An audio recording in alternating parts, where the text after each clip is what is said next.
I love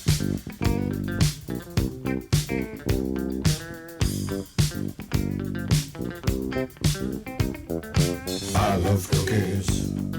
I love cookies. I love cookies. I love cookies. Welcome to Cookies, the world's most influential basketball podcast. I am Ben Dietrich. Jordan Rodelli remains on vacation. Andrew Kuo, he doesn't take days off. Mr. Andrew Kuo, how are you doing, buddy? Not so good. Staring at Randall's. Just kidding. I'm doing amazing, man. I feel cool. How about you? Oh, you love to feast your eyes upon it.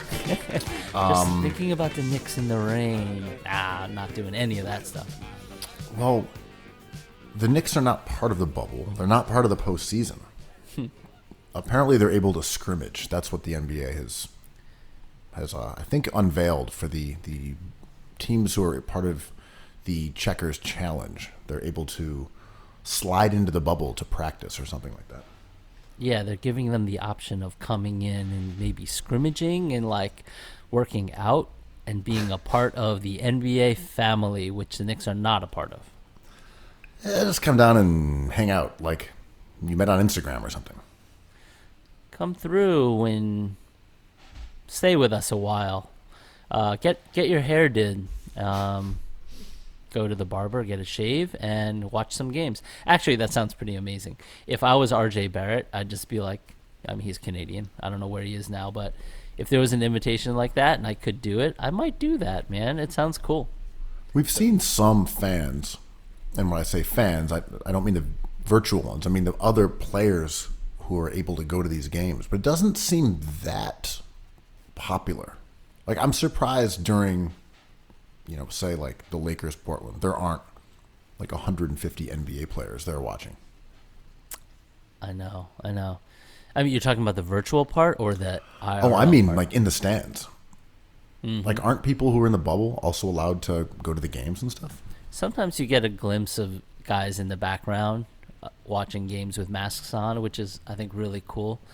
It must feel so weird. It must feel like AAU or high school again, when they play these tournaments and they're the only ones in the gym and other teams check out other teams as they're playing games. It's kind of awesome. I believe your man C. Webb made that point last night. Whoa, what is C. Webb up to, man? We can talk a little bit more about the playoffs in a bit. I will say Chris Webber, he was one of my favorite players of all time growing up. He's pretty good in the studio. He's a very likable guy, good smile. Mm-hmm. But wow. And I'm not just trying to bag on him because all across Twitter, everyone was just roasting him last night. But he is uniquely bad at in-game announcing. I don't really love Reggie Miller. I'm thinking of, some recent stars who have made the transition from being players or analysts into being actual in-game broadcasters. But Weber is really next level.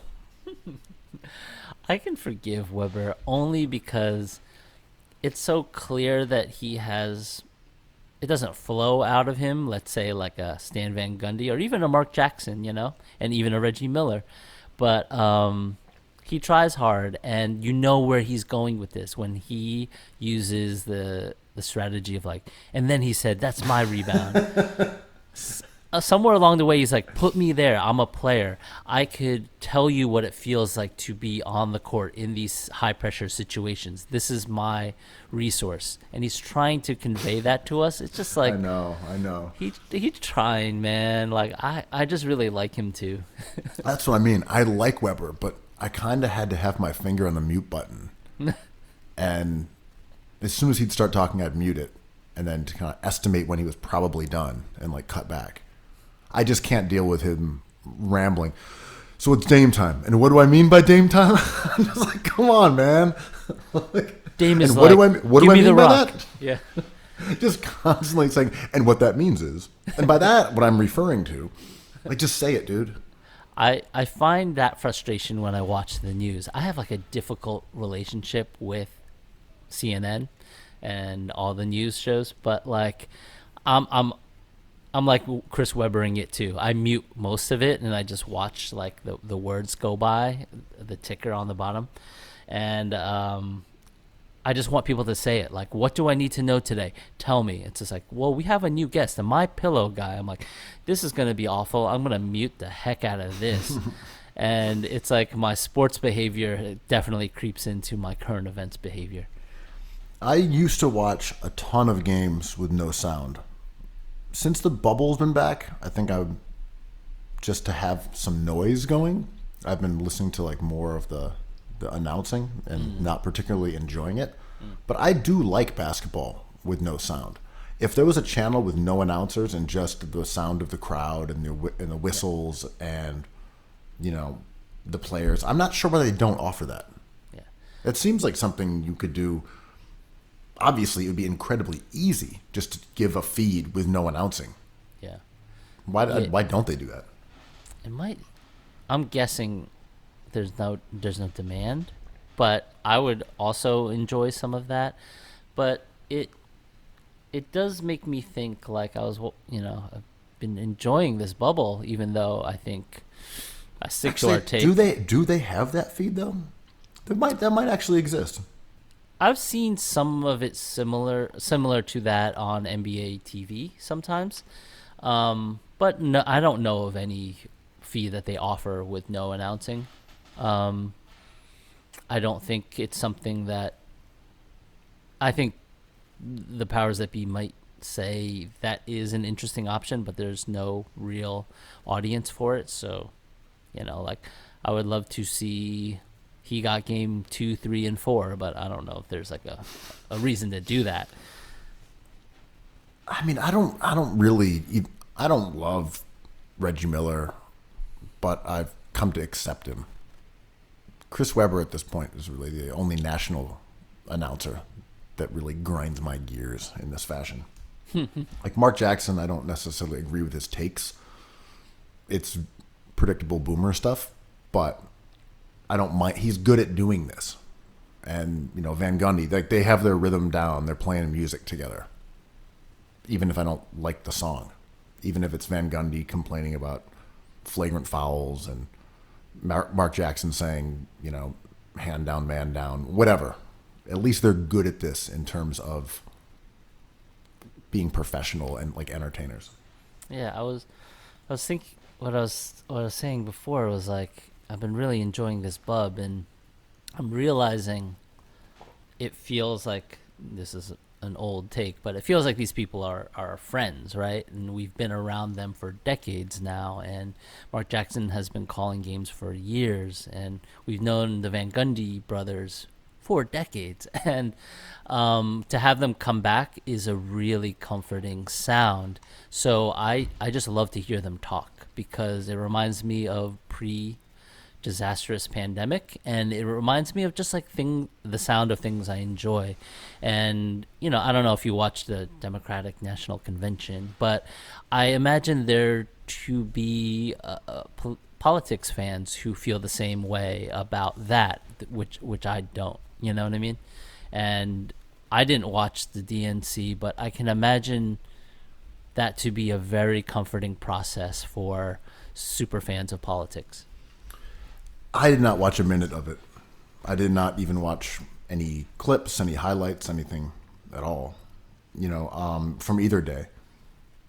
I wonder if there'll be the traditional, convention bounce.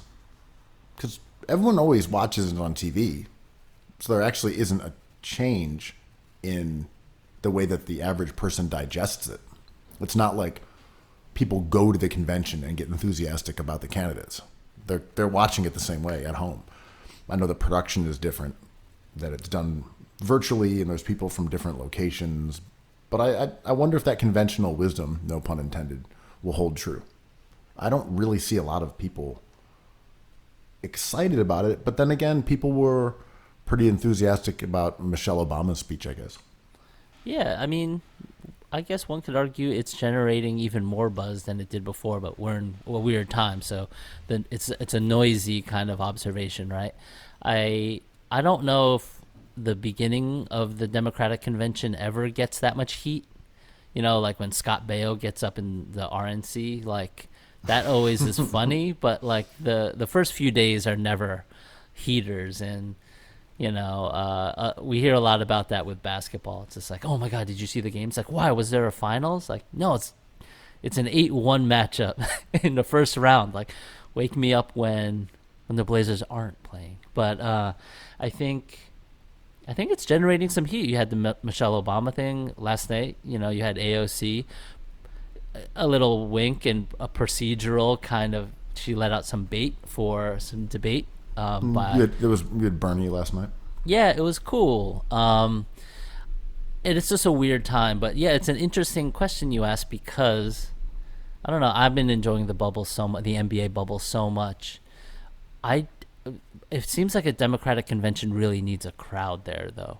It feels awkward, and it's just like a boxing match. So of course, Republicans got on Twitter yesterday being like, "This is lame." I'm like, "Well, of course it's lame. There's no crowd." Like, yeah, I actually would agree with that, and maybe that's what my sort of feeling that it wouldn't have the same kind of quote bounce is not based on my own experiences in watching it, but the reality of it being kind of a staged live show where it was everyone under one roof with a roaring crowd, and it felt like, okay, this is the party. This is here's what we're bringing to the table, and here's our speakers, and it was like watching a concert.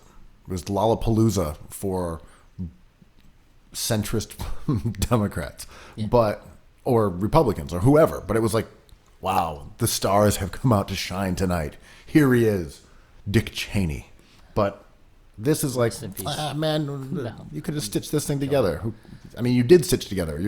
Now we're just watching a highlight reel of clips.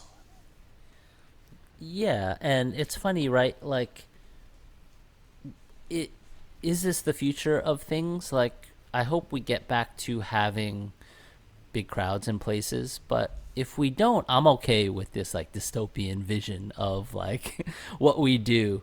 And I think of like low budget sci-fi movies that are set in the future, and they don't have the CGI capabilities or the extras to pay to fill a crowd if we're talking about like a sporting event or a Democratic convention. And I'm like, but we know this language because we've seen it in movies of like people in front of a green screen being politicians. And I'm like, I'm okay with this.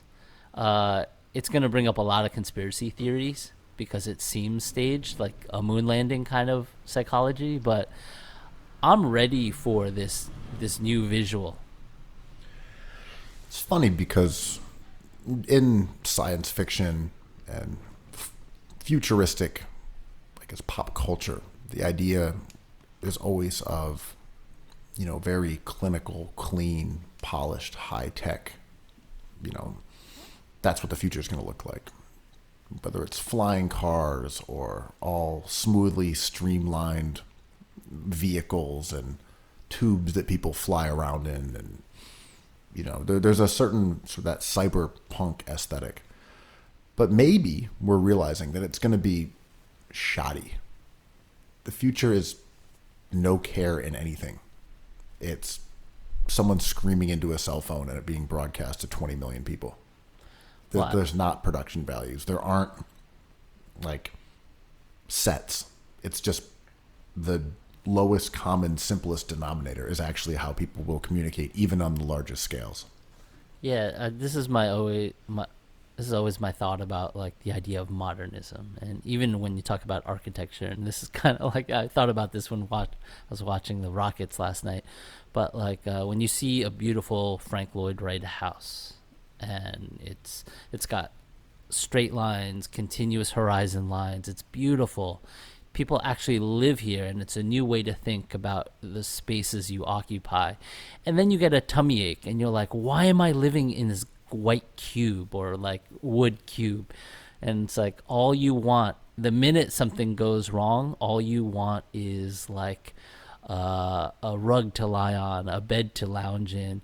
And I think that is like where modernism kind of fails its vision, because it's a cool idea to think of a square or like a perfect like digital image of a politician, but when it comes down to it, you have to deal with like bandwidth and people who don't have the same bandwidth you have, or the suit you're wearing, or like you're going a little gray here, like you're getting a little widow's peak over there. I mean, it falls under the same category as everything with COVID being an acceleration. And even look at the way that people interact with, say, Instagram. It used to be this like curation. I mean, that's literally where the word curation became so popular, I think. And now no one uses it, of course. I like that word. I was never down on that word. It's cool. But no, there's no problem with the word. But it became a thing. Like, oh, I'm a curator. Oh, I'm a curator. Like, what? You do what? And then it kind of fell out of favor. And then he became a creative director. But that idea, okay, this is going to be this carefully photographed cup of coffee with like the little heart in it. It's going to be taken directly overhead. You're going to see the tiles behind it. It's going to put a filter on it when it's done. And now it's like Instagram stories are, an almost intentionally sloppy, off-kilter photo with text on top of it. It's like the way that the aesthetics of using technology has shifted away from being try-hard to being the exact opposite. And maybe these are all cyclical and they tie into other, you would know better than I, but other sort of graphical trends. But interesting to see that like the best we can do technology-wise is generally kind of gross. I mean, it's such a weird balance between presenting yourself as someone who cares and presenting yourself as someone who effortlessly creates content, right? And I think everyone grapples with that even on their Instagram feed. It's like, ooh, does it look like I'm trying too hard with these beautiful stage pics with like ring lights and like an image that people can understand, that is easy to consume, right? Whatever. And or an image that looks like I have a point of view and I don't care about the trappings of presentation, and content flows out of my hand and like gets into your brain. And you're spending the same amount of effort either way. Yeah, it's like, oh, I just don't care. And I'm like, well, punk people care a lot. The effort that you would use to make it look like you cared is now spent making it look as if you don't. Yeah, when we think about things like, rap music, guitar playing, painting, it's just like the effortless people seem like they're more talented and there's genius there, and the people who labor seem like they're trying too hard. And there's something there, like there's a whole conversation there, I think, and I think we all go through it on Instagram, the way we talk about. I mean, there's people who've written articles about like we're all kind of inhabiting the world of like a way an artist would, right? Because we're all creating content. We're all trying to shape the way people see what we do every day, and whatever. I think there's something to that and something not to that. But it's interesting because now with COVID, we don't really have like vacations to go on. That's a great segue, and I'm going to take it up in 1 second. I want to stick with the slop theory though for a moment. Because you mentioned like with rap music, and it's funny because I think one of the ways that Jay-Z, who is of course immensely talented, let people know that was that he announced that he doesn't write lyrics. Mm-hmm. And that's backed up by people who have worked with him, and I think Biggie actually said it before him, and those were kind of the first guys who said, oh, I don't write lyrics. I'm in the studio, but I just kind of sit there, listen to it, write it in my head. There's no actual advantage to writing a song in your head instead of on a piece of paper, but it makes you seem a lot more talented. Right. And Jay-Z really leaned into it, and that became his thing. And I remember as time went on, other rappers started doing the same stuff. Lil Wayne doesn't write.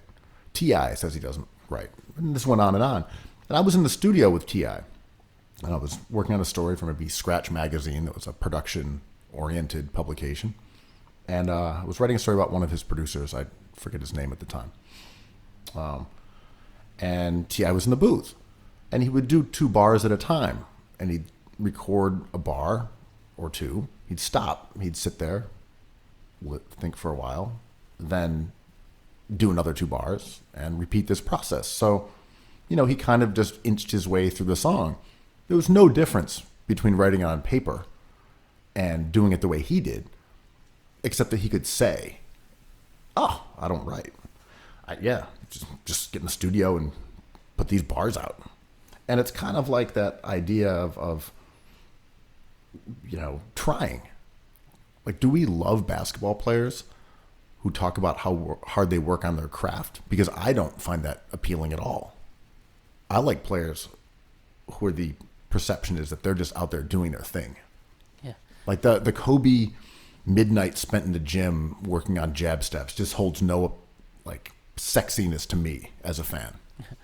Yeah, I think some boomers would love that, but your point is... They do. Yeah. They love that shit. Yeah. Some rappers I spent 2 years writing this song. I'm like, you did? Like, how? There's certain ideas that we've kind of adapted arbitrarily, like startups that begin in garages.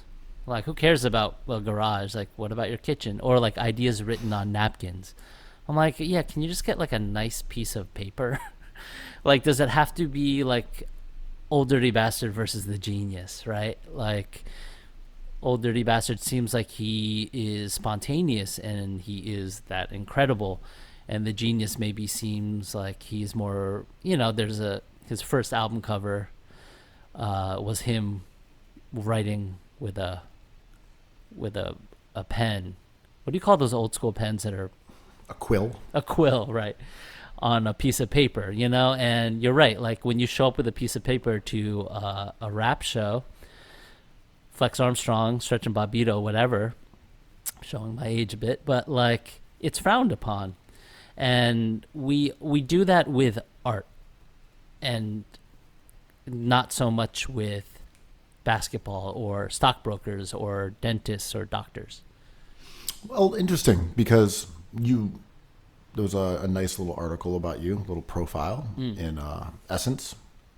Not Essence, the magazine, but Essence, the online publication, talking about your art. And I think maybe you're a little bit of boomer bait. Because you can tell that there's a lot of work put into your art. You don't just sort of splash things on the wall. It's very intricate. There's a written component. And as they said, people hunch over to read it.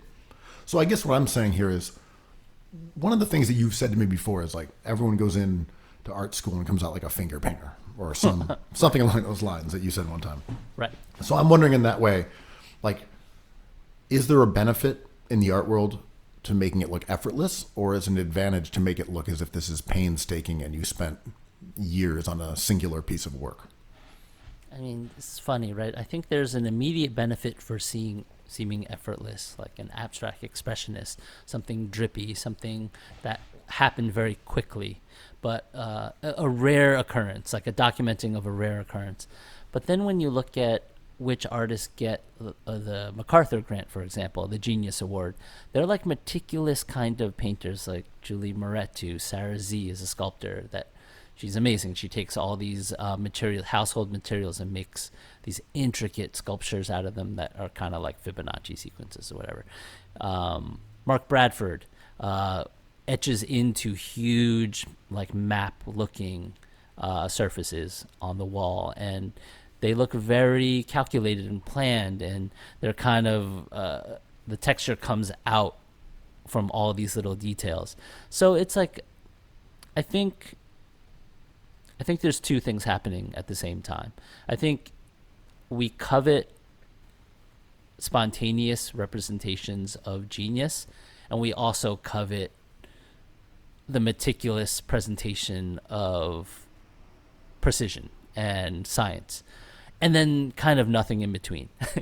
Like, you're always kind of gravitating towards those two extremes. And my argument is there's a big middle area. Yeah, I think the first introduction to art world for me would be sort of very, classical works of art and hyper-realism that stands out. You're like, oh my God, they painted an apple and it looks just like an apple. How cool is that? It looks like a photo. They're so good at doing this. And like as a kid, those were the first things that I think it's easy to appreciate. That, wow, they made a big sculpture that looks like someone fighting a lion. That's incredible. And then, as you said, you start gaining an appreciation for the creation of things that don't exist, and for like both polarities within sort of that creation. And I'm not sure how it applies to basketball, but it kind of does in the way of we're talking about, like, are you formalist? Are you Jason Tatum? Are you creating what's existed before? Are you taking Kobe's jab step that he worked on in the gym, and you're going in the gym and you're recreating it, and you're doing basketball hyperrealism of someone before, and that's Kobe, and that's Jordan, and that's the grand masters that you are now trying to duplicate on the hardwood canvas? Or are you doing something weird? Are you Jokic? Are you creating a new template that people are skeptical of? Yeah, Steph Curry. And I was thinking about that watching the Rockets yesterday. If I let myself think about what Daryl Morey and Mike D'Antoni are trying to do, it's like they're modernists. They're trying to shed the burden of things that happened before this season. The idea of religion, the idea of content. They're just trying to start at like a Malevich white square level and be like, well, if the 3-point shot is valuable, then we should invest in this pure form of value. I thought was a real joy to watch, and it probably won't work, but it could work. And that's where art operates differently, right? Because it has no winning and losing, if we're not talking about market or sales or numbers. It's funny that, I mean, we can talk more about the Rockets later and more about the first game or first games of the 2020 playoffs that have finally arrived. One thing about the Rockets that's interesting in this framework is that it's not that they value the three so much. It's that they value the three as your worst shot. And that's what I think is really cool about them. Does that make sense? Mm-hmm. They're like, the worst shot we're going to get is a three. That's what it is. It's not saying we're trying to get a three every time down. It's saying our worst shot will be a three. And your worst shot will be a long two. Your worst shot will be a contested 14-footer. Yeah. Our worst shot will be a three. Because what we really want is we want a layup, or we want a dunk, or we want foul shots. But our worst shot is going to be better than your worst shot. Yeah, and this is... you can see them behaving like Tony Roten out there. There's open mid-range jumpers that they're getting because of not forthright defenses, but they're kicking it out for a contested three because that's the baseline value that they've identified. It's beautiful. But I mean, I love comparing all this to things I'm interested in, and like someone who's interested in politics might be like, oh, this is like the Green Party, and I love comparing all of these basketball trends to painting trends, and absolutely rap trends. But yeah, the idea of spontaneity, I think, is huge in all of this. So I squandered your, to be honest, pedestrian segue into talking about vacation shaming earlier. But now I'm going to even more awkwardly bring it back to it in ham-handed fashion. So there was a New York Times article, ran late last week, about how people are afraid to announce that they're going on vacation. So I'll read you a little bit from that New York Times article. And it's about a woman who typically goes to Burning Man, traipses around the Southwest, and now is itching to do the same. But unlike in years past, Miss Guadino will post no requests for restaurant recommendations on Facebook, nor will she swap excited texts with friends detailing her itinerary. Aside from her husband and their 2 travel companions, and now readers of the New York Times, Miss Guadino has no plans to tell anyone about her trip. Some people believe you're selfish for leaving your home unless it's to get groceries, said Miss Guadino, 34, a communications consultant. I'd rather avoid potential altercations, and I can go into this experience with a clear mind. I'm taking all the mandated precautions. I know the risk. First off, pretty weird to hide it from everyone and then announce it in the New York Times. Classic. Yeah. Don't tell anyone except for the 3 million people who read the style section. It's just a device to get a point across, you know. I hear her, you know, like certain things don't wear well, even though we aspire to go on vacations to like succeed. Like success is ugly, right? Because of boomers and bootstraps and working hard and being a blue collar team, you know, like that's what we want to be. Like I take no days off, literally. I don't go on vacation. You won't do it. I mean, I would love to, but we're in a pandemic, and that's what she's talking about, right? And there's an extra layer of self-awareness here that she's talking about, and especially what social media has become, because, you know, we go on I want to see where people are going this month. A bunch of my friends are on vacation this week, and I'm definitely creeping on them and trying to push down my judgment because I fall into that trap too, being like, must be nice. And I'm like, why am I doing that? That's just the worst. Yeah, so I don't really get the COVID part. I think that's where the story to me kind of lost the thread, because to me, the desire to keep it private would be related to like the economic downturn and the fact that it's hard for people to get some food and there's massive unemployment, etc. To me, that would be a valid reason. But like during COVID, I mean, I don't know. It's just it's weird to me to be like, oh, I'm now in a different place. I mean, I could see this in March, you know, when we talked about people spreading disease. I just don't really see it right now being like a shameful thing. At the same time, we can't even really go anywhere crazy. Like, I don't look at people on their vacations within America and say, whoa, you're in Denver? You made it to Vermont? Like, we're pretty domestic here at this point. I know. It's a big country, though. And, like, I was looking at that footage of that the techno pool party in Wuhan.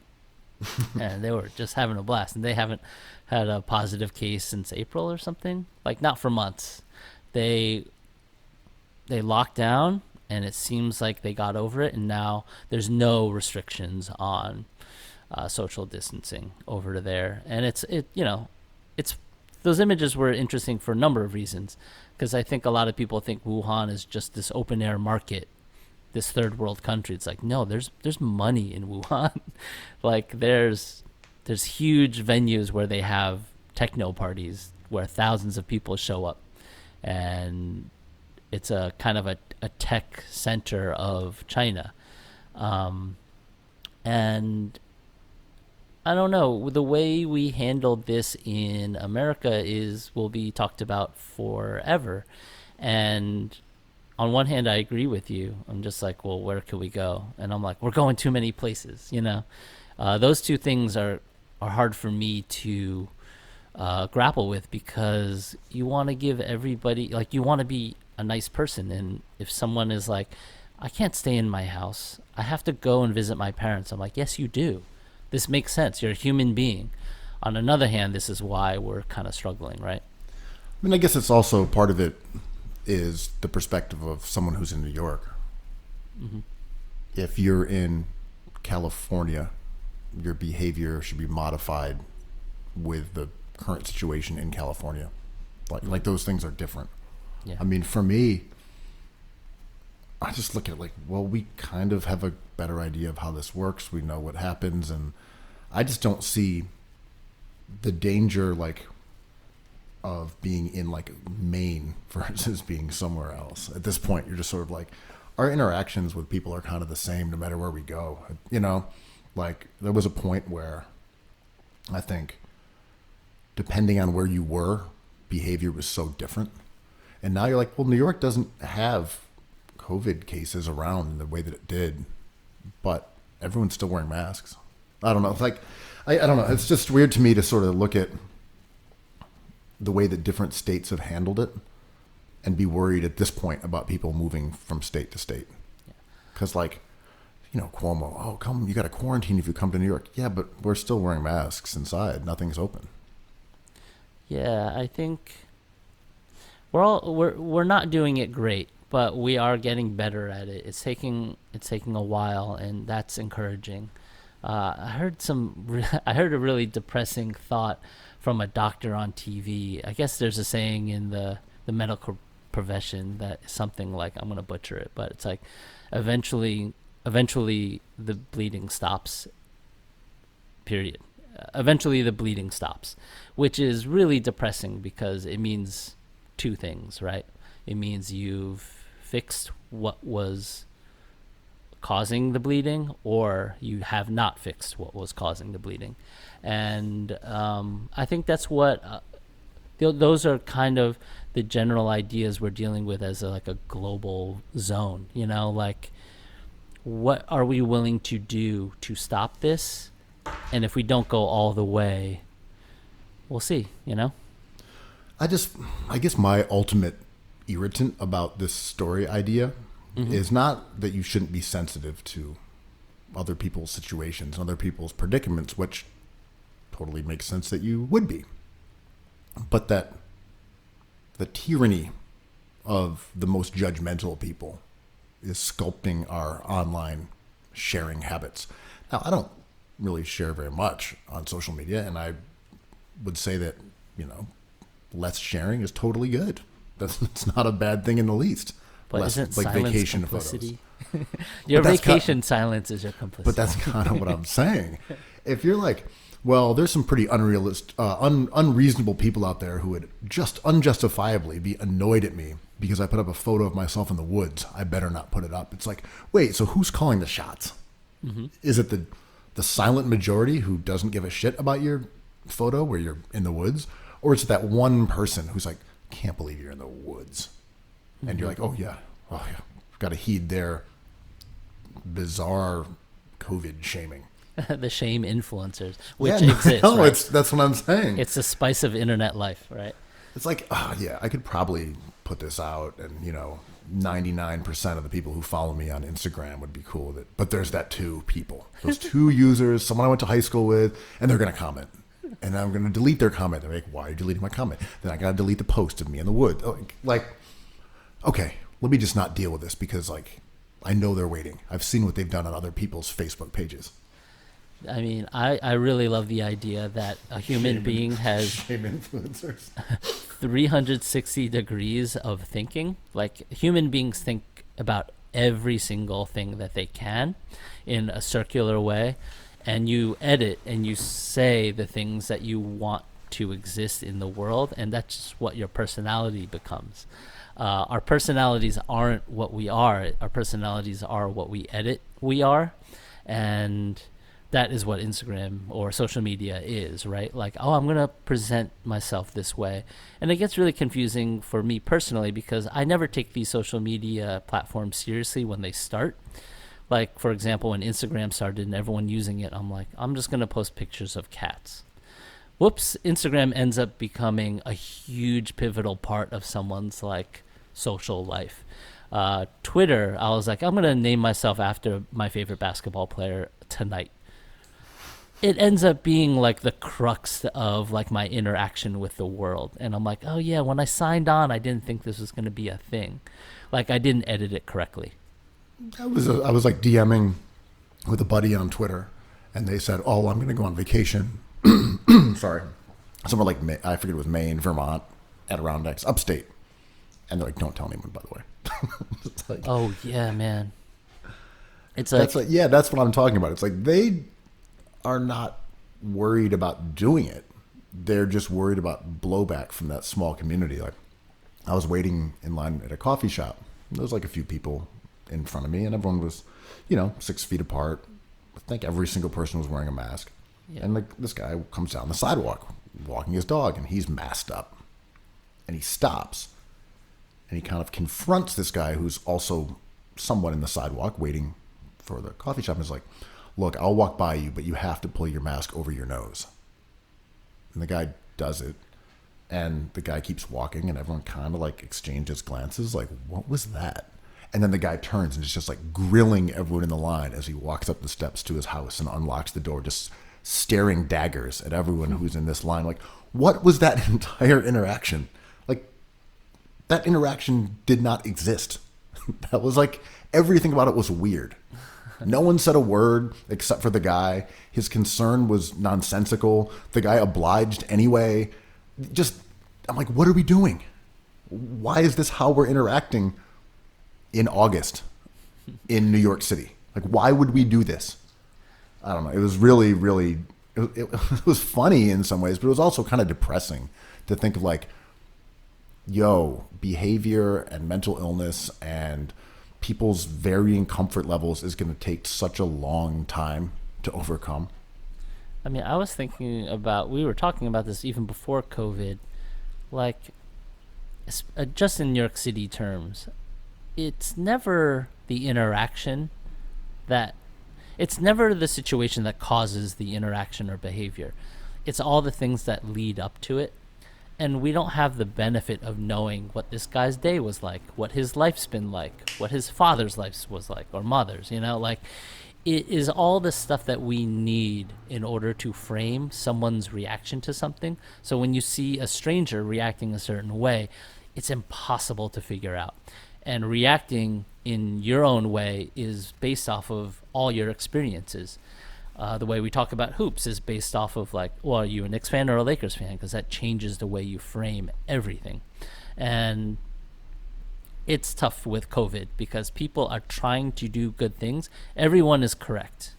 If you ask anybody in a private moment if they're being right, they're like, of course I'm right.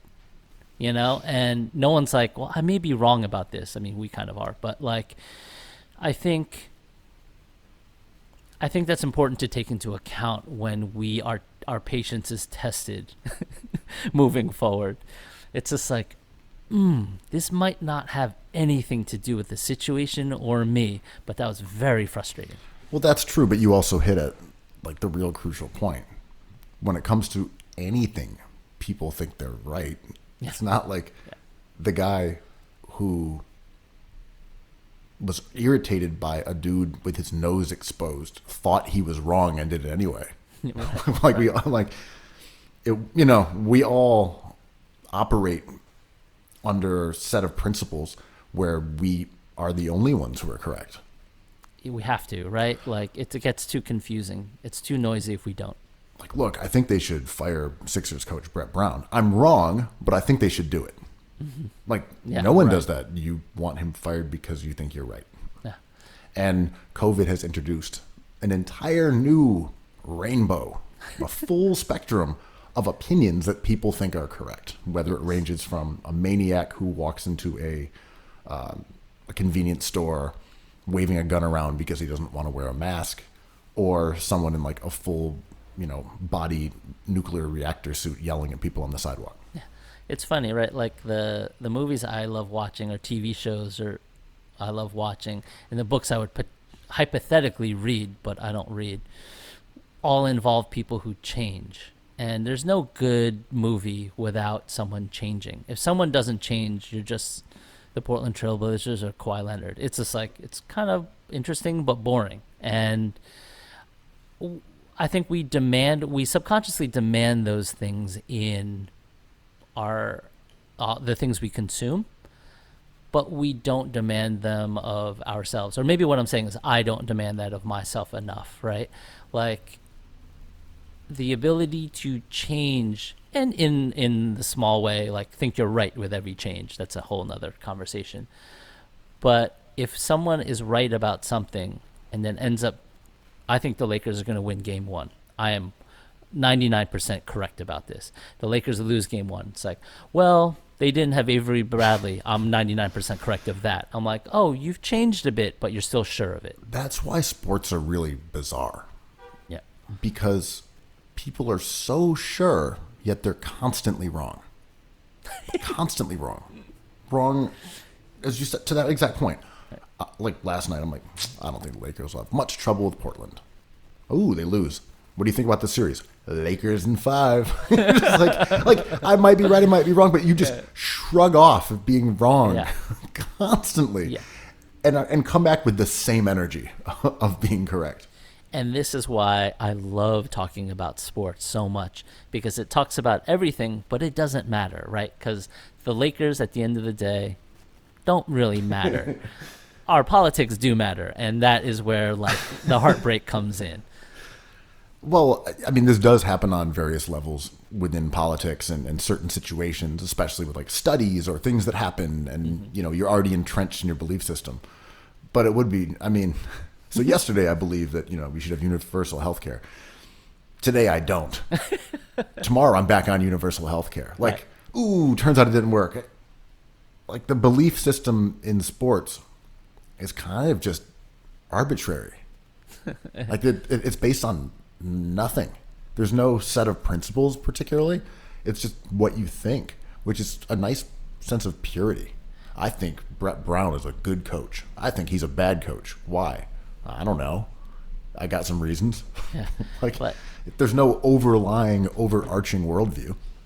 I've had a couple of friends in my lifetime come up to me and be like, I didn't like sports, but I want to like sports now. What do I do? And I'm like, pick a sport and pick your favorite team. And I don't know why I say that, because that's the wrong, I don't even believe that. I'm like, just start watching, but instead I'm just like, well, decide if you're a Knicks or Nets fan if you live in New York, and then follow that team. And I'm like, oh, that's the exact opposite advice I should be giving. Is it though? Because don't you need to have that kind of emotional commitment to and the rooting interest in order to actually care? Like, it has to be an entry point overall, but that's what I mean, right? The familiarity that you would get from a team would make you want to root for them. I'm opening a restaurant. It's like, cool, what are you serving? It's like a side of carrots, string beans, maybe some mashed potatoes. I'm like, wait, what kind of restaurant is this? It's like, well, it's like we have little bits of mac and cheese here, but you can also have a salad. It's like, no, you're a chicken restaurant or you're a barbecue, So you have to lead with the main course. And I think it's easier to be a fan that way, but I am super annoying to myself and the people around me, because the Knicks have taught me that none of this is the fun part. The fun part is like the players and the stories and the days of our lives about these guys, right? I think you kind of have to do both, right? It's almost got to be a dating app. Like, okay, so what are you into basketball wise? Who floats your boat? You want guys who are tall? You want guys who are fast? You want shooters? You want some defense? Ravioli pizza. You want maybe a potato pancake rolled up in a burrito? Like, what are you into? And do you like Steph Curry? Is that your bag? You want a little shooter guy? Do you like LeBron? Yeah. Like, okay. Like, it's because sometimes you'll meet people like, oh, there's a Giannis fan. Oh, okay. Yeah. Like, I don't know how that happened, but here we are. You're a Giannis person. That was you decided at some point that was your guy. And this is how a lot of good stuff happens in the world and dark stuff happens in the world. Like, sometimes when someone says something mean to me and they don't know me, I'm like, why would you say that to me? You know nothing about me. And then I'm like, oh, right, because your father said something about someone who looks like me. And I'm like, why are you a Knicks fan? It's like, well, my father was a Knicks fan and we went to games, or my mother, And sometimes that's just a way to jumpstart an experience. And then if you stick to it too much, I get kind of bored or scared or whatever emotion, And I enjoy people who are like, I was a Knicks fan, but does it matter? I'm like, yeah. I mean, Knicks fandom is a bit like a religion in that respect. Like, you can be a lapsed Knicks fan. Mm-hmm. Like, I follow basketball, but I'm not spiritual. Like, I'm just, I pay attention. Or, I opted out. I'm an atheist now. I just kind of stopped watching basketball because all the Knicks are is lapsed. If you were a hardcore Knicks fan right now, you are a rare breed.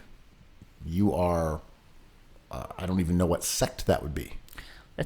That's called calling no days off, Ben. Is it new metal, yeah, it's definitely Mudvayne. But it's a different thing. It's not being a fan of an NBA team. Like I respect Knicks fans who actually think about the what do you think about Thibs? I don't know. He could be good. Like, sure, man, sick. That's what you're supposed to be as a Knicks fan. You're supposed to think through this minutia as if it has any bearing on the world. Nerlens, Van Vliet, Max, draft Halliburton. We're back, baby. Gallo, Van Vliet, Chris Mitch. Paul. Yeah. 3 chips. I don't know any Knicks fan who thinks like me, and I'm happy because I'm the most annoying person I know. No, I'm thinking about this because I was getting coffee and I ran into our friend Rachel, who was like, shout out to Rachel. She's like, I don't know about Thibs. I'm just like, I love it. Let's talk about this. That is news to my ears because if someone said, like, I don't know about Biden, I'm like, I can't have this conversation. This will make me sad.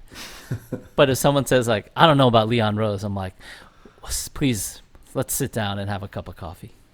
But the religious element does make sense because the Knicks are always trying to recapture that, or even the artistic conversation we're having. They are trying to be neoclassicists. They want Thibs because the idea of punch you in your face defense. Even though his last teams didn't do that, he represents it. He is an avatar of tough guy defense, and the Knicks crave that. They crave the idea of tough guy defense, even though there's not an NBA team that looks like that today. There's not an NBA team that plays tough guy defense. It doesn't exist. Well, it's interesting, right? Because it's the common denominator here is Dolan because Allen Houston's been in the building for years. He was not tough or defensive. He was a finesse prom king, right? And finesse prom kings work in the NBA. People will still stand for Carmelo Anthony and Jamal Crawford. Like, that is their passion. They're a walking bucket. I'm like, Allen Houston was the original walking bucket too, like before Melo in New York. And he's in the building. He's part of the decision-making process in New York. It just seems, to your previous point, right? Like, James Dolan is the main influencer in the Knicks world, and he might be a shame-fluencer, Like, he might be like, well, you're not tough enough. KP isn't tough enough. He always gets hurt. He looks like a ballerina out there. He's a finesse guy, We need some toughness. We need a 7-footer who will get his ass in the paint. Yes, exactly. And Houston's like, that wasn't me, but if you want to move him for Dennis Smith Jr., who seems to be like a bulldog of a point guard, here we go, One Taj Gibson later. Couple more, some you're more. Dancing under an overpass. But yeah, I don't know, man. There's no mistake. I mean, I'm very pleased that you brought up religion and the Knicks because those are inherently tied in. And the way we look at these playoffs, especially since we've been so in our own heads for the last 4 months and trying to figure out what we think about death and cheating death. And then we get these games, and somehow I love the discussion around these games because they're kind of like headier. Do you know what I mean? There's a little wrinkle in there that I'm really enjoying, being like, well, what is this? Are we going to talk about basketball in terms of basketball, or could we not unsee the last few months? Like, there is Kyle Lowry with a mask on. Like, that's a really odd image, There are a lot of vectors in the bub that were not there previously. Yeah. Between COVID, BLM, these players playing in a very sort of sterile environment as opposed to a typical playoff game. And I do think from a fan perspective, it's given us an element of uncertainty that is thus far rewarding. It's probably artificial, and it's probably the same kind of uncertainty that we get a lot. What I mean is, we are compelled to believe things that might not be true, believe in the ideas of upsets, etc. But now they seem more plausible because the tumblers have moved. The tumblers have clinked into place slightly differently. Because we can look at it and say, well, Orlando won the first game against Milwaukee yesterday. Like, that's a pretty big upset. They won easily. They spanked them. In a regular playoff scenario, you'd say, well, that's not really a big deal at all. But we are now allowed to say, well, I don't know, man. Orlando's kind of playing a home game because they're in Orlando, and they did win in the bubble, and, like, Milwaukee looked bad. Like, maybe this series is up in the air. And maybe it could be. But we wonder if the variables have somewhat changed. Absolutely. I was talking to our buddy Lucian about it. I'm like, what a joy it is to watch 4 playoff games in a day. But there's also, not to get wistful, there's a sadness here because, like, we're doing this for a reason. It's in August, and I can't shake that. And, like, I also can't shake the fact that on our screen constantly are the words like Black Lives Matter, equality, like education reform, all of these huge ideas to grapple with on our screen constantly. And I'm like, ooh, Markelle Fultz looks like he's turning around, and there's that phrase Black Lives Matter that should affect our lives like in such a huge way, and we're still watching a game. And I'm waiting for the stakes to get higher and for the playoffs to kind of whittle down to a couple teams for LeBron to do his thing, and we're just starting this because I think people are tuning in now that the playoffs are starting. But this is heavy stuff, man. I think personally. This is not unique to the playoffs. It's been going along for the entire bubble, but shout out to Kyle Lowry. But watching a player who you don't recognize and your eyes immediately going to their jersey and it says like anti-racist. It's weird. Amazing. It's amazing. It's like, who's this guy with dreads on Portland? Anti-racist. Okay, that's a message. You're like enter who? Yeah. It's incredible and it's surreal, but it's a testament to our brains that we can process this so fast. Maybe they're preaching to the converted with us, like I don't think these messages shock anybody in our circle who listens to this pod on Patreon. Thank you for getting instant access to this hot breaking episode. But I just think Kings. Queens. I have to remind myself that this is unique. And we are talking about Damian Lillard doing Damian Lillard type things. But also this is pretty heavy. Well, let's talk about Damian Lillard doing Damian Lillard type things. Because Portland came back into the bub, a different team. Oh, sorry. Oh, I feel great, Ben. I'm ready to pod. So, what were we talking about? Melo, walking bucket? Oh, no days off. Okay, what did I miss? So now we're forced to talk about the Portland Blazers because they made it into the playoffs. And they did it in, I don't know if it was impressive fashion or not. Like, Dame played great. McCollum had some good games. Dame was up and down. But they also eked it out. They almost lost. Yeah. And probably should have lost it was a to a Brooklyn flip. team that. Wait, not Brooklyn. Lakers? Not a Brooklyn. I'm saying in the play-in. Speaking about Portland, we talked about this last week a little bit. But Portland probably should have lost to a Brooklyn team that was playing for nothing.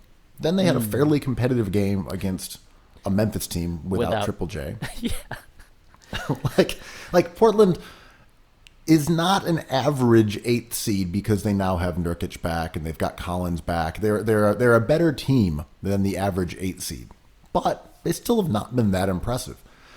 So they played their first game against the Lakers last night, and they pulled off a victory. Now, there are a few different narratives here that are interweaving, and one of them is that Dame time. Dame time, baby. Dame time, and he hit some big threes. There's also Melo back, and he's stunting on you nerds with a bunch of mid-range jumpers. And I think he shot like 3 of 10 or something. But he did hit a big 3. And then we've also got Portland being a real threat to knock off the Lakers. Which of these storylines are you buying? Leading the witness. The last one, right? Like, this is I agree with you definitely. Portland does not look like an excellent team at all. They had trouble with getting to where they are, but they got there. So you have to win the games you're supposed to win, and the coin flip came up their way.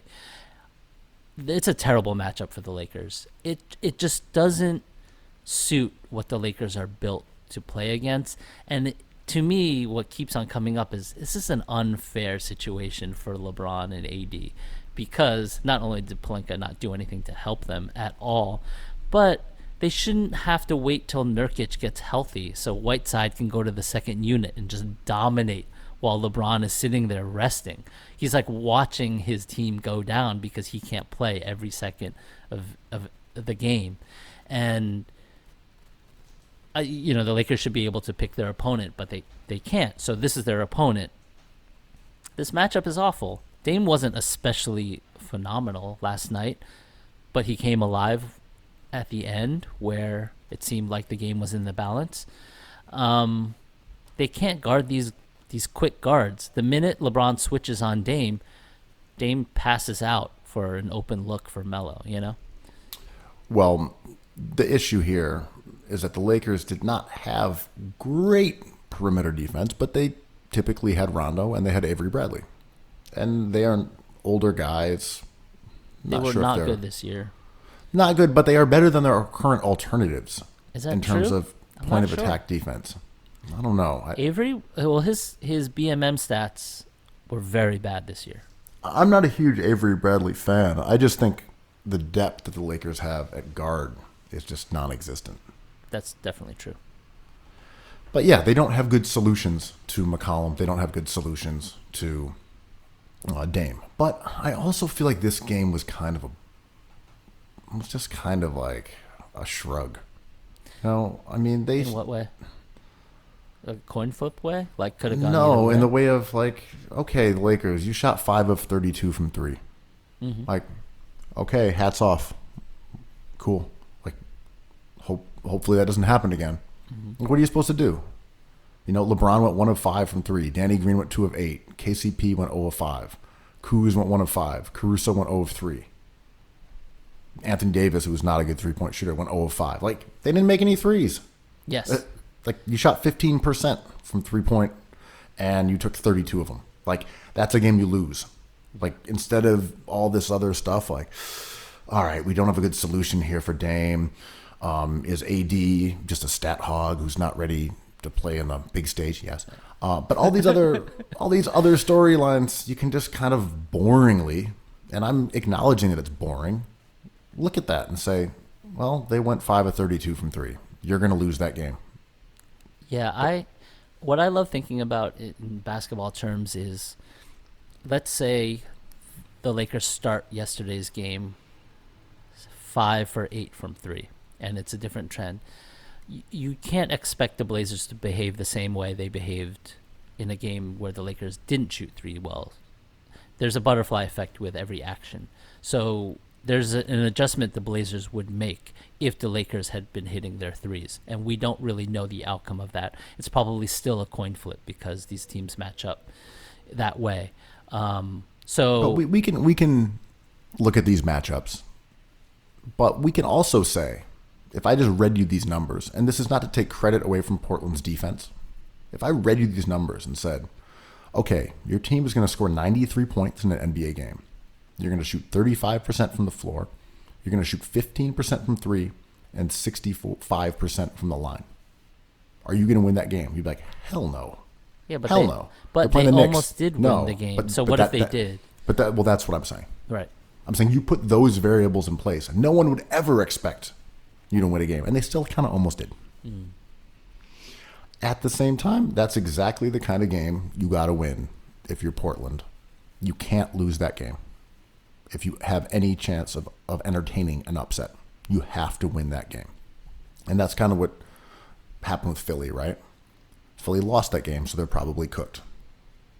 Philly had to have that game won, I think. We'll see. Maybe things could change. But if you're the underdog, you can't lose those close games. You have to have them all. I disagree with that, but I hear that. And that's a way to talk about losing game 1 in any situation. if you're the underdog. It's like, well, that was a game you had to win. I'm like, yeah, well, yeah, you have to win 4 of them. And taking a best, winning 4 out of 6 is much harder than winning 4 out of 7. Yeah, I mean, it's as boring as that math.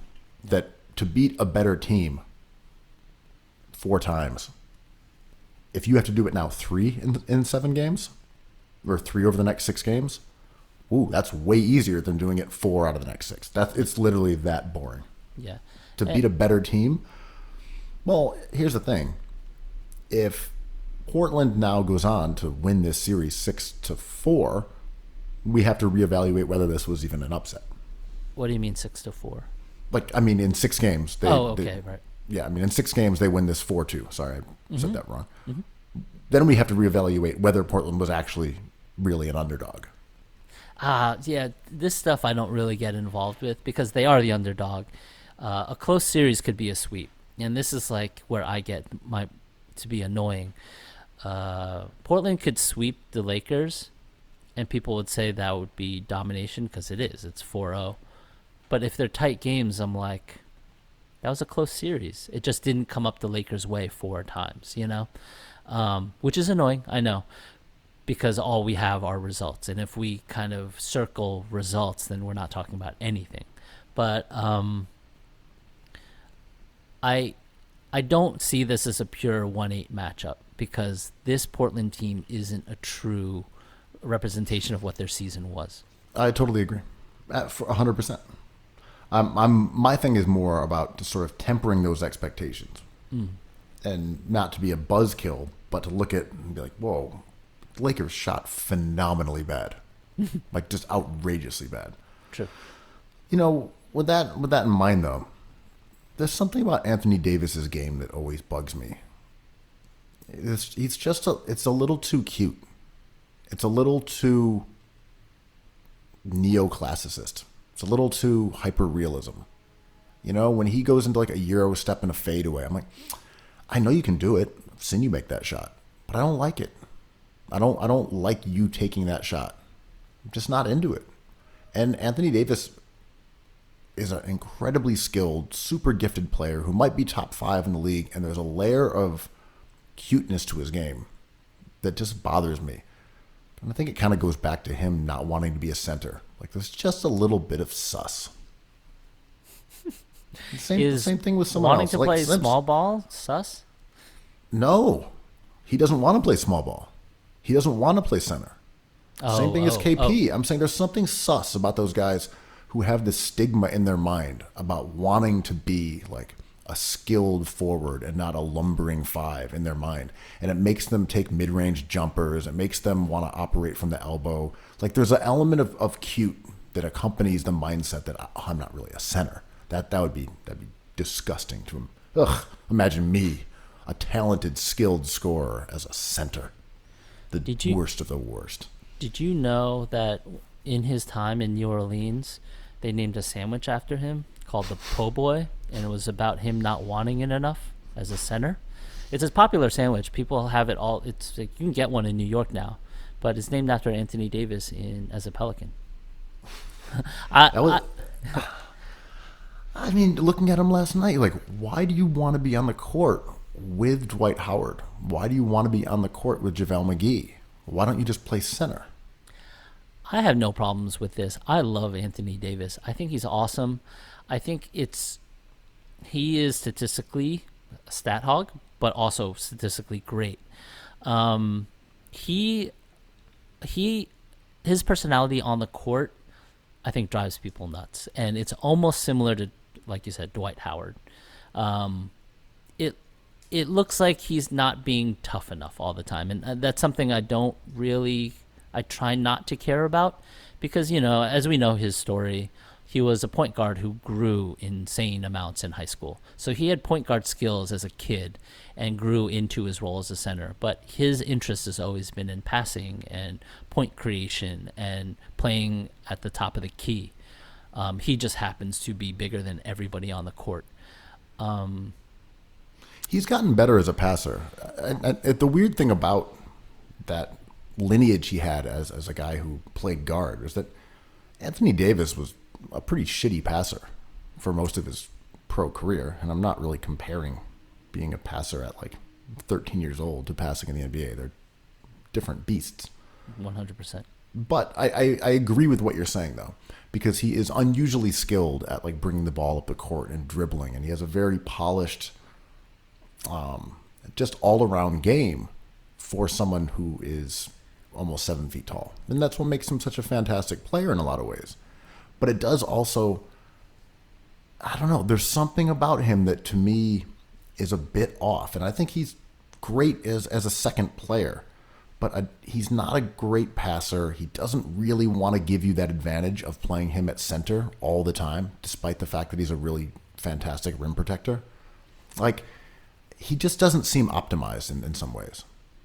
I mean, that's fair. It immediately makes me think of Rasheed Wallace, who had all the potential to be the greatest player of all time. But his life worldview was in a way where Rasheed Wallace's career played out as the ultimate teammate, star player on a championship team. Incredible. But, always accused of not wanting to play basketball enough or win games enough,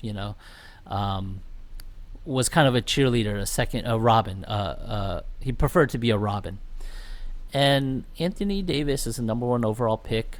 Kentucky, he was just one of the most tantalizing draft picks in history. Comes into the league, and his worldview is not one of LeBron James. He needs a LeBron James in his life, I think. Does that make him a worse player? Absolutely not. He's apex, right? Like, he's a top 5 player right now. But it messes up. Is this dribble bias? I would say so, because we want him to be a certain way because of the way he looks, but he kind of defies those expectations. Well, part of it is that, I don't really care about rebounding at all. Like, that just is not something that matters to me. I think there are a certain amount of rebounds. There are guys who are good at it, but like Anthony Davis being a good rebounder, sure, he is. But I don't really care about that. It's 2010. He put up like, 30 and 17. I just don't care about that 17 boards. I think they're a very overrated stat. Wow. Guys who are in position to Kevin Love. Well, guys who are in position to get rebounds get them. That's how it works. For sure. There are guys who are better than others. Like someone like Drummond is obviously a fantastic rebounder because he's huge and strong, but he's also in a place to get the rebounds all the time. Yeah, there's a difference between Giannis and Dennis Rodman, who's a rebounding genius. Exactly. I mean, Giannis is a good rebounder. He led the league in defensive rebounds by scheme. Like, he's not an exceptional rebounder. He's a good rebounder. I think Anthony Davis might be an exceptional rebounder, but not in the way that I care about deeply. Really good rebounder. He's huge, long arms. Like, he's good at it. But when I look at a guy like Anthony Davis, and I'm like, all right, I don't really care about your boards. What else do you do on offense? Like, well, you score a lot of points efficiently. Okay, well, that's what you are. You're an efficient prom king that just happens to be in the body of a 7-foot guy, and that's useful. But I don't know that you can build around, say, a prom king scorer if that was a shooting guard. I think we'd all have a problem with that. We'd all say, well, I don't know, you're running your whole offense through, a point guard or a wing who scores 25 a game but only gives you like 3 assists. I think we'd all look at that and be like, I'm not sure this works. That's pretty mellowy. That's pretty DeMar DeRozan-y. Who are very valuable players. Good players. But I don't think you would say, this guy, this is how you run the offense. You bring it through this dude. Like, that's Allen Houston shit. And we just don't hold big guys to that same scrutiny because they add rebounds, because they seem to earn their baskets more than a shooter. I think there's truth to that point, but I also think Anthony Davis has a different kind of court gravity than someone like Allen Houston or DeMar DeRozan. And Anthony Davis's speed is a problem. It's a conundrum. It's an affliction for other teams, It's a real predicament. Yeah. His ability to dribble a couple times and get from A to B that quickly is his apex skill, right? And like you said, he's a great finisher. He takes He dunks the ball and shoots a little bit of threes, which is great. And he goes to the line and can hit his free throws. His ability to get from A to B and do all those things transforms him from being a good player into a great player. I think he's a great player. Arguably top 5, definitely top 10. Absolutely. Great player. Yeah. I do just wonder about the overall productivity and how our biases basically bestow virtue upon big guys who score a lot but don't create for others that we do not provide to guards. We call guards who do that chuckers. But I don't want Anthony Davis to pass. I want him to finish. He's not there to create like Vlade or Jokic. I know. Davis is a slammer jammer, man. Just throw it down. He's Zion Williamson. I'm not asking him to do other things. I think he's very good at what he does. I'm talking more about what is the overall impact. Like, why weren't the Pelicans better? They were never a great offensive team and a great defensive team during the same period. Yeah. But maybe it was. Sure. That's why he played with Boogie Cousins. That's another great player. He played with Drew Holiday. Like, they are good players. Yeah, they had Ryan Anderson, a stretch 4. I mean, it wasn't a bunch of bums. I don't think they're fantastic or anything, but still. The Boogie experiment was brief, but it worked. Drew Holiday's awesome. I love him, but he's like a second or third tier star. Ryan Anderson, like we're talking about Ryan Anderson now, like just trying to name some guys they had. Yeah, I mean, I get you. Now that we see him with LeBron, like they're a runaway top seed in the NBA. I don't know. I think he's in the right role there. I'm just watching him play yesterday. Again, he's so good. He has not had a lot of playoff experience, and when he did make it for the Pelicans, he was fantastic. You know, he showed up. He was not like a shrinking violet under the bright glare of the NBA postseason. He beasted in his previous playoff appearances. Again, great guy, great player. There's just something about that style of player that feels unoptimized to me, that I'm not totally comfortable with them being my best player. The Lakers don't have that issue, though, because they have LeBron James. But that's what good teams are, right? Yeah. I mean, he is a perfect second banana for LeBron. I mean, he's a great Robin, like, say, Kobe Bryant to Pau Gasol. And, like, Pau Gasol is the best example. Pau Gasol did all that same stuff that Anthony Davis does. Block shots, scores, rebounds. But he was also a basketball genius. He was a really gifted passer. And that extra variable just changes your impact, I think, on the whole floor. I mean, comparing Anthony Davis to Pau Gasol, I think, is cool and also unfair, because, like you said, the Gasol brothers are geniuses. Like, Anthony Davis is better than Pau Gasol, probably, but he might not be in terms of what he does on the floor, if that makes some sort of weird sense.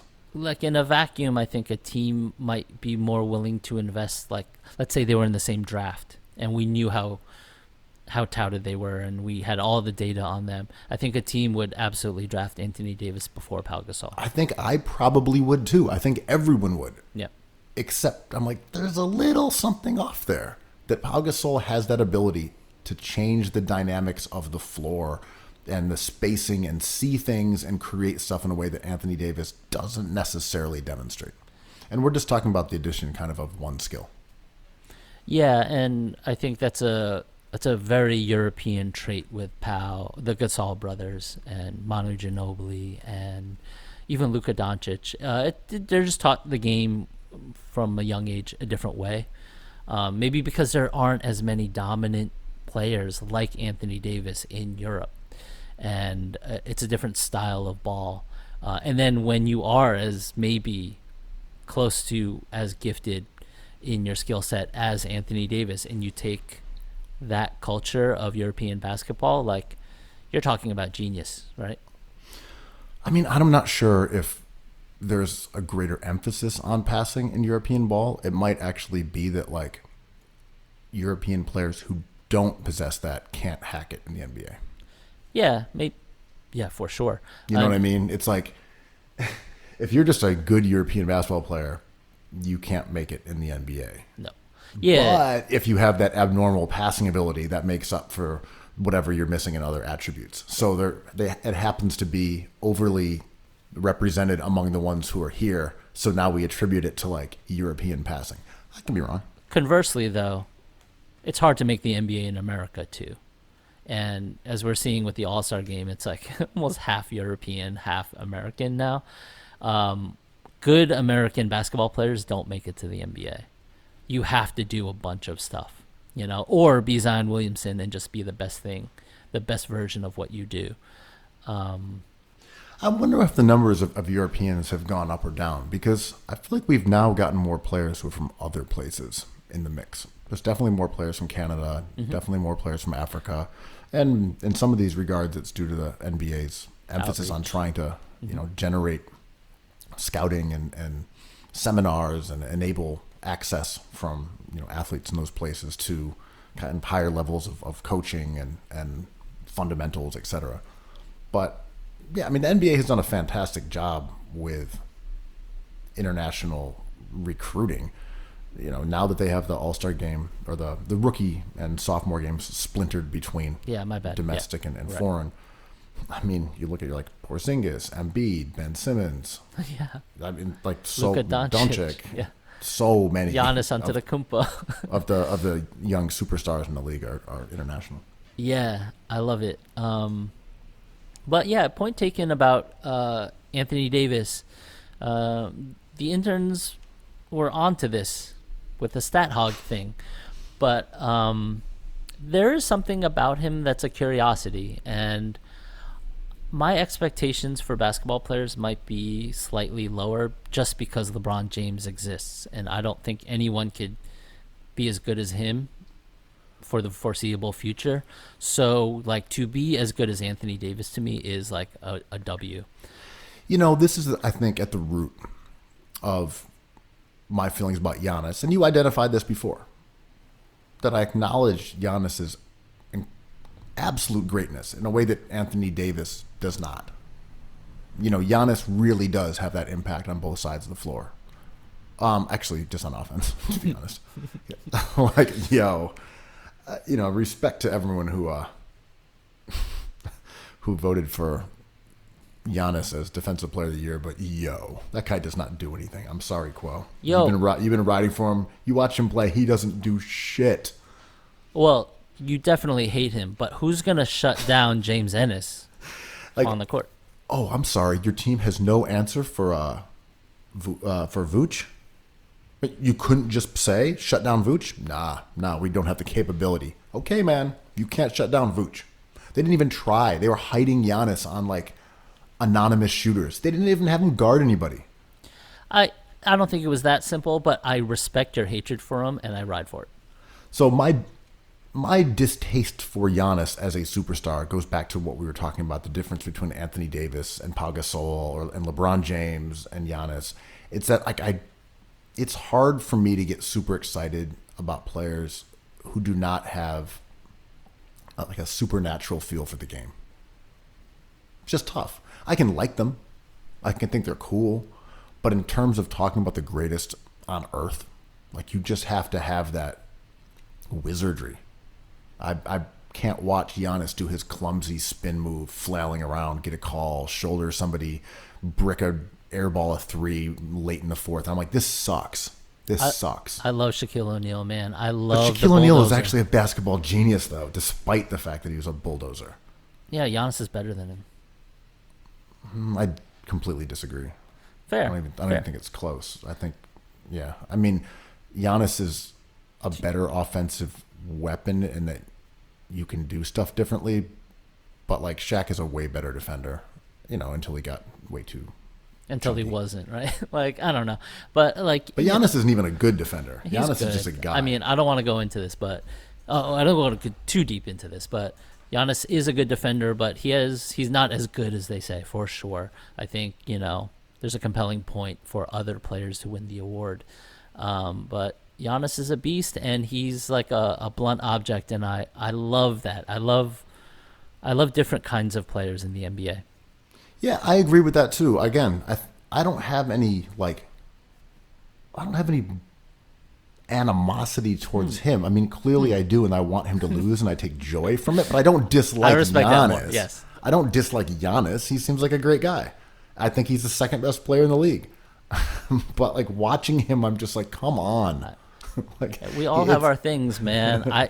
My blood boils when Charles Barkley somehow just hates guards. He hates small guys, and that gets my blood boiling. And should it? Like, yeah, why not? We're doing this, right? Like, let's go.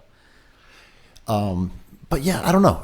Not to get into a whole Shaq thing, but I felt like Shaq just there was like a beautiful polish and finesse that went along with that overwhelming strength, and he could do both. And that's just my opinion. I thought Shaq was just so gifted and was like a basketball genius, in a way that I don't see from Giannis. Like, Giannis has two moves. He's got three. He's got shoulder you in the chest and then go over your prone carcass. He's got Euro step, and then he's got that one spin move where he rotates right. Like, that's all he does.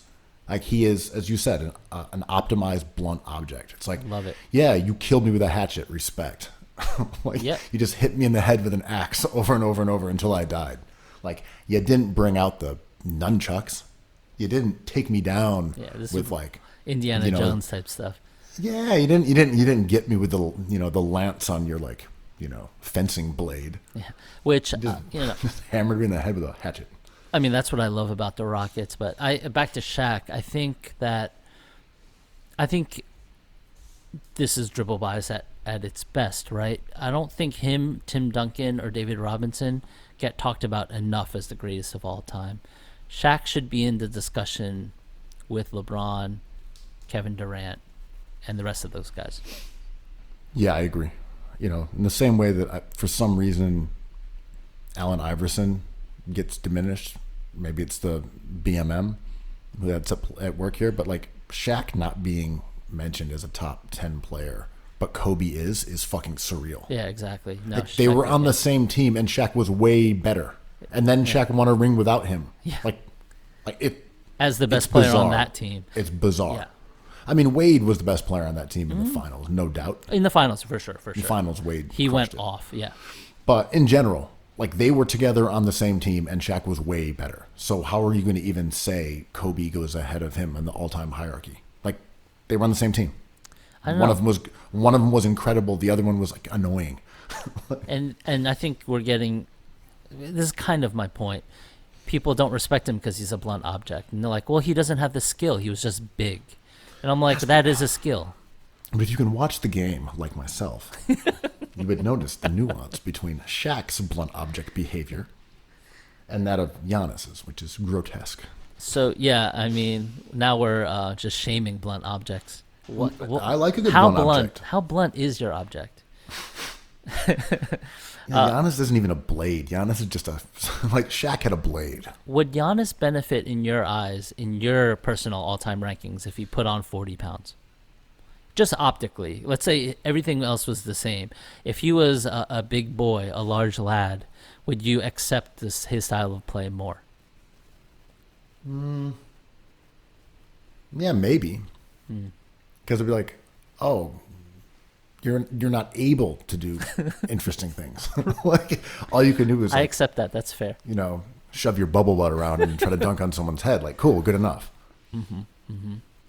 Yeah, that's Like, fair. I see you running around Euro stepping. Like, I see what you're up to.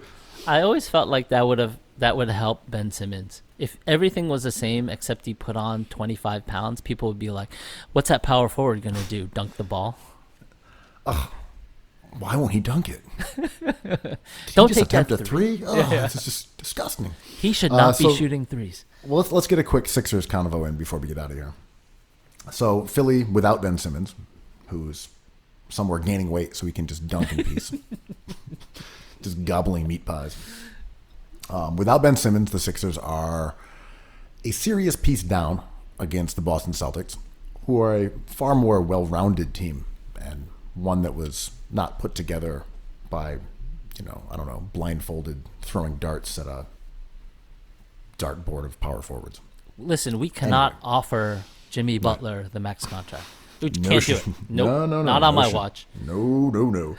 Yo, I love how I tweeted that, and people were like, yeah, well, the thing was that Jimmy didn't want to be here. I'm like, they didn't offer him a contract.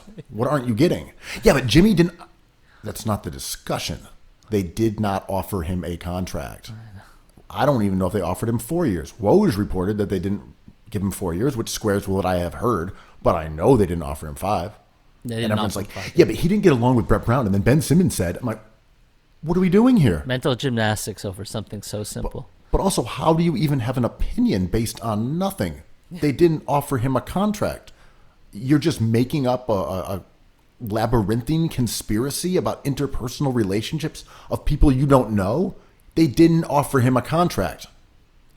There's no conversation after that. Or the conversation is about why didn't they offer him a contract? It's not what Jimmy Butler thought or wanted. They didn't offer it to him.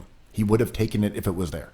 What a shame. What a shame, because Butler and Embiid can still do it this year. Like, I feel for you guys, man. Like, Jimmy Butler's a real one.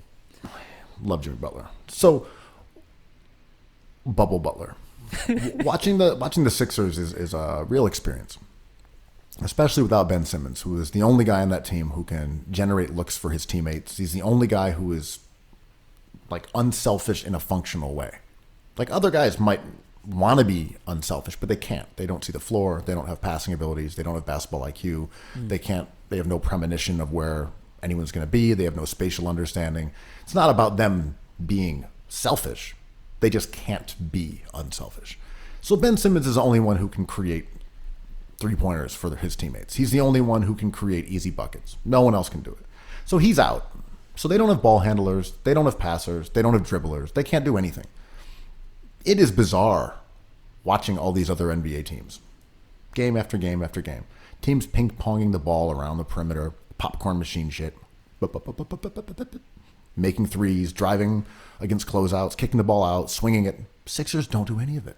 They don't do any of it. They are this odd time portal to like 1995 where they just frantically try to heave the ball into the post. It gets deflected half the time. Joel Embiid gets double teamed. He tries to like force his way through it and draws a foul, or kicks it back out to someone who then drives and takes a mid-range jumper. It is so anomalous to every other basketball team that like I almost respect it. I love watching them because they are like Keystone Cops, right? Like Benny Hill. It's so sloppy, and in the end, that's pretty good. The Keystone State Cops. Yeah, but you're right. Like, can we get a crisp entry pass once? It's like you got a wet noodle handling the basketball. Like, you know, I love Shake Milton, but he is not the second coming of Shabazz Napier. You know, like, he is what he is. Shake is a pretty good shooter who has good basketball IQ, He's fast. but he's not. But the thing is, he's a 2. You know, he's yeah. like 6'5". He can't. He's not a Kemba Walker. He's not a quick guy who breaks down the defense. Yeah. He's a guy who is useful as a secondary guy next to Ben Simmons. And yeah, Ben Simmons going down sucks, man. And they drafted Markelle Fultz. Like, they really went all in on this glaring deficiency that they had. That was 3 years ago. Yes, and then they abandoned it because they were embarrassed about how that turned out, right? They were like, none of that, and that is like... Guards? Who wants guards? You should We not... never even wanted Fultz on our team. We never even... No, we took him to trade him to Orlando. This behavior should never be applied to any life situation, but is somehow applied to the Sixers constantly. You know, people get so annoyed at Brett Brown. Like, why didn't Joel Embiid get more touches in the fourth? And Stephen A. Smith ranting and raving. And, like, if you are critical of Brett Brown's coaching, it's a pretty good litmus test that you're not really aware of what's happening on the court. And I say that with all due respect to the many people who froth with rage at Brett Brown. But, like, he's a serious basketball guy. All you have to do is hear him talk about basketball, and he knows a lot more than you do. It's scary, though. He's got that leprechaun accent. He's magically delicious. The inside man. But you hear him talk about why the Sixers can't go 4 out. And that's the dunker spot. We talked about this a couple weeks ago in depth. Sixers fans scream about the dunker spot that every team uses. And Brett Brown's like, we're not going 4 out because that doesn't work. And that's exactly what we talked about on Cookies Hoops, the world's most influential basketball podcast, like 3 episodes ago. That's exactly what we were talking about. The passing lanes don't work if you try to go 4 out. It's too easy to double team, and then you guard 3 guys with 4. You guard 4 guys with 3. It's way too easy. You can't do it. And Brett Brown says that, and people are like, okay, well then why don't you just throw the ball into Embiid? How? Yeah, exactly. They were getting stolen. The passes were rampantly getting stolen. He was getting double teamed. Yeah. Like, they had to come up with different stuff. So that's where their personnel runs into issues. They try to run pick and rolls. What does that end up doing? Josh Richardson ends up with a mid-range jumper, doing his little wet and noodle fettuccine, Wet-ass weaving Papa around, and ends up taking a garbage jumper. Okay, Alec Burks, you do that. Same shit. Like, they don't have anyone who can handle the ball. They don't have anyone who can beat someone off the dribble. The only shot creation that anyone on the team, except for Embiid, can create is a mid-range jumper for themselves. Like, Sixers fans, don't get mad. Don't get mad. Don't get frustrated. Yell about the front office. Yes. Yell about the personnel. Don't get mad at Joe. Don't get mad at Brett. Don't get mad at Josh Richardson. He's annoying. Josh Richardson makes terrible decisions on the court repeatedly, but he always has. Warm-ass penne. You know, I mean, yeah, he's damp ravioli. We know. But, like, there was 2 plays in a row with Josh Richardson. And, of course, I was like, come on, man. But, like, last game, there was 2 plays in a row where Boston had done an unfortunate switch for the Leprechauns, where they had a smaller guy on Joe. And Josh Richardson does a weird little, like, kind of turns his back, slows down, and lets Boston switch back. A minute and a half later, same situation where they have a little pipsqueak on the god Al Horford.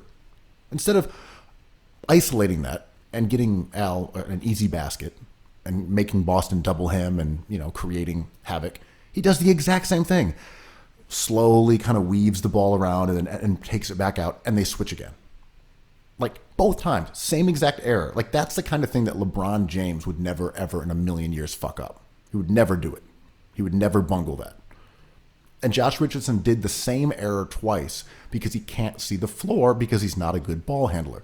But that is not a Josh Richardson problem. That is a personnel problem. That is a scouting problem. That's a player evaluation problem. Someone saw Josh Richardson, who you can tell makes mistakes repeatedly all game long that hurt your team over and over and over without showing up on the scoreboard. I have no problem saying the success that the Lakers might have or the success the Sixers might have in this tough series, all credit should go to the players. If they get bounced, all blame should go to the front office. Hell yeah. Because they constructed these teams so poorly that their incredible tip-of-the-spear players cannot do it by themselves. If they have success, it's because Joel Embiid went off. And here's the thing. If you don't have Ben Simmons, the odds of you winning this series are very low. We've talked about how you can replace him defensively with Al Horford and shift people around. And, that led to Jason Tatum going off in the first half because Ben Simmons wasn't there to throttle the life out of him. Tatum can't do shit against Ben Simmons. No one can. Can't do shit. Yeah, it's frustrating. So not having them there and watching, a broadcast that was a 2-hour fellation of Jason Tatum. Just like, Jesus Christ, man. Now Simmons' injury smarts even harder. We have to sit here and watch them talk about this normie, neoclassicist, third-tier wing as if he's the second coming of Clyde Drexler. Wait, but Ben, we're not even seeing peak Jason. He can even get better. He's got 2 more levels of jab steps to do. He's only 17 years old. Think about when he turns 18. I was like, oh, man, I wish Ben Simmons was here just to snuff this little candle out. Which he would have. And that is so frustrating, and that's just what sports is. But the Sixers, after watching these 2 teams go at it for one game, I'm like, with Simmons, this would just be no competition. I mean, they beat him 3 out of 4 times in the regular season. And That's what's annoying. I only wanted this series. I didn't care about anything else. I just wanted Sixers Boston in the postseason. Now, I've said this many times. That's all I cared about, the bubble.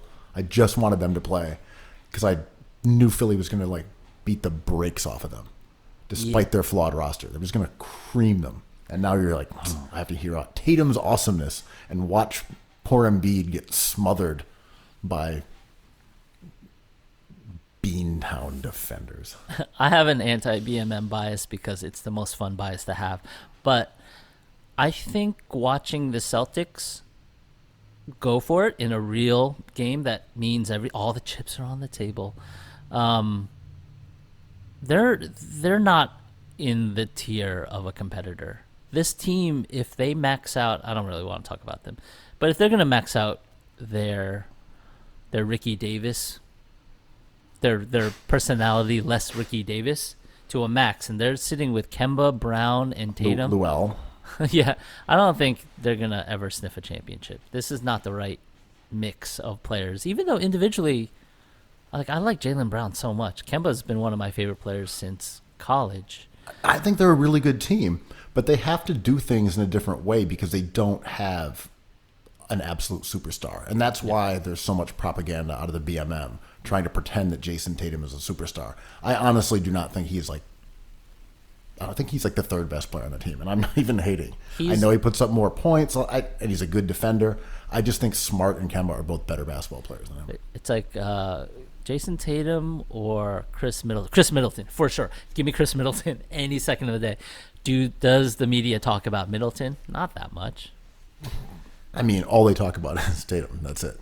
Again, good young player. Like, is he that different from Donovan Mitchell? Not really. Yeah. Like, what did Donovan Mitchell put up? 57 in that game? Imagine if Tatum had done that. There'd be a parade right now. They'd cancel the bubble. I mean, Brandon Ingram, right? Like, if Ingram was in Boston, it would just be like, okay, so it's LeBron James, Brandon Ingram, and Giannis. I mean, that's what they do with Tatum. Anyway, so the double frustration is that the Sixers, in my mind, would have trounced this charlatan-ass team, and Tatum would have been exposed. Instead, I have to deal with the opposite. Which is fun. I mean, let's see, though. I don't know. We're taping this after Game 1, and let's see what happens in Game 2. I don't feel great about the Sixers, but I don't feel great about the Celtics. That's not a very challenging team. I think the Celtics are quite good. Yeah. And they have a lot of talent, but they just don't have that super, super, super high-end talent. They don't have a guy who, to me, is like top 20 in the league. Like Kemba is like close to that, maybe at the bottom end of it because he can't really defend. You know, Tatum, let's say he's like outside of the top 20. Hayward in a healthy world was probably like 25. That's what I mean. Like they don't have anyone in the entire team who, to me, is like close to like a top 10 player or a top 15 player. They just don't. They're missing that same quality that I'm talking about with like Anthony Davis, and I'm talking about, and Giannis is different. But that idea of like being able to decode the game and do things differently and just generate stuff around you. They have a bunch of guys who can kind of like take their man off the dribble. They have a great fantasy team. If you were going to build like a virtual nerd team, yeah, these guys work.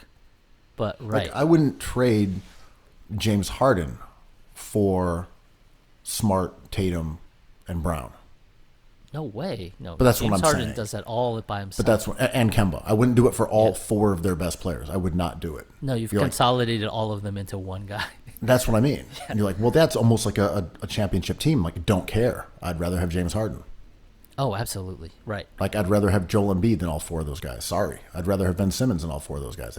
Like, I don't care. Mm-hmm. I'm not saying that one guy is better by themselves, but like, I believe you have to have elite, high-end, like top 10 talent, and they just don't have it. Mm-hmm. And they're not going to get it. No, yeah. I think I don't understand when people think that these players have another level. Like 40-20 is not going to happen for anybody. No one's averaged 40-20.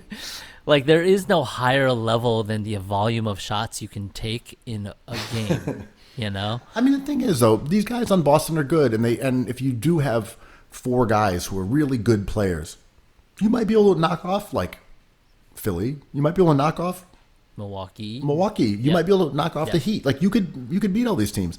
I just think it is very tough to beat a bunch of good teams when you always have. Let me rephrase that. When you never have the best player on the court. Yeah. You're playing against Miami. I think Miami's got 2 players better than you. You're playing against Milwaukee. They definitely have 1 player better than you. 2. And maybe 2. Maybe 2. I love Middleton. I know you. I'm saying I put Middleton in that same category as Tatum That's fair. Yeah. and Kemba. No, Kemba's better. I think actually. Kemba's But nice. Anyway, but the point kind of remains. Eventually you have to play like the Lakers or the Clippers. And look, maybe the Celtics can pull it off. Maybe it's strength in numbers. But my general philosophy is like, give me the superstars and I'll figure out the rest. Yeah, I mean, that's a frustrating part of the playoffs for me personally because it is true. It doesn't behave like baseball or football or even hockey, if that's a sport that we consider. No sin bin. I was too late on that. I'm probably gonna go into the sin bin. I have to start with no sin bin. I really blew that's it. true. I didn't want it enough. So reporting from the sin bin, taking no days off from the sin bin. Yeah, basketball's different. Jordan Redelli is on vacation. Andrew Kuo is reporting live from the sin bin. Taking no days off in my bin of sin. But yeah, basketball playoff situations don't quite work, and that's why we have mega superstars. That's why LeBron James is a great American, and why Mike Trout is just the best player. That's right. So I get frustrated in terms of a game because it comes down to stars, but I love the culture of it because we have personalities, and we're not talking about brands. We're talking about people. That's right. All right. So let's chill now, and let's come back in a couple days when we have a few more results to add to this, because everything we just said will be rendered wrong within hours. So let's get this out to the people, specifically our dear Patreon subscribers, who have gotten so much for so little. We give them so little, yet they get so much. The early pods, the early merch. They're sold out, it pays off because they wanted one of our hats. They're gone now. True story. Both of the hats that have been released early on the Patreon did sell out within days. And you would have gotten that first crack. You'll love to see it. Cookies.